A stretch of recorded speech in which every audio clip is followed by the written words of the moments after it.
So yan, good day nga sa inyo, no? Ayan, pumunta dito si Bossing from Herona, Tarlac. So ito, nagre-reklamo sa atin, pero hindi natin gawa to.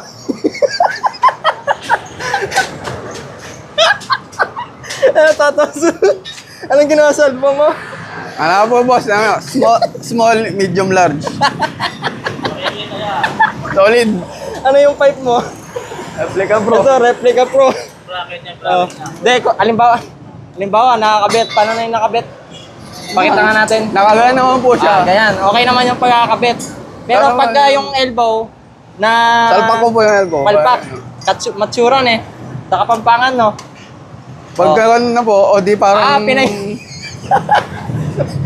Kumbaga, circuit concept, di ba? Pinay straight pipe mo. Pinay straight pipe mo. Kaso, ito yung kinababasan. Ito, nagre-reklamo siya. Bali, 132cc daw. Ayan, on the beat.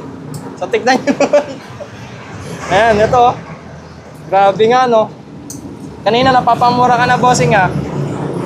Magkano singil sa'yo? Parehas lang din, boss. 1.4, no? Ayan, pakita natin yung kwan dito.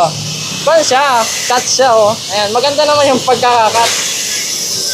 Pero dito nagtatalo, no? Ngayon, sumakit yung ulo mo, bossing. Dinala mo rito. Ayan, mamaya makikita mo yung before and after. Ayan, mano-mano natin i-re-repair tong elbow mo. Ito, tapon mo na to. Tapos dito, ito, minerder yung pipe niya, oh. Tignan nyo naman. Yung inalign, nagtapal ng pan dito, ng shafting. Ayan. Ang sagwa po tignan.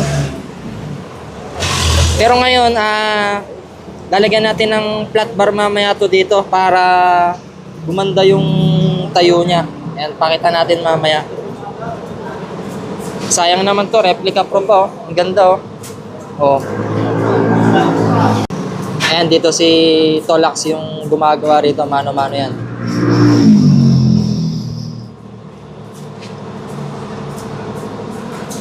So yan, bali dito, nare-elbow na nga, no? Okay na nga. Nakita nyo naman na yung pagkakaiba compare dun sa kanina, di ba? Ayan, no?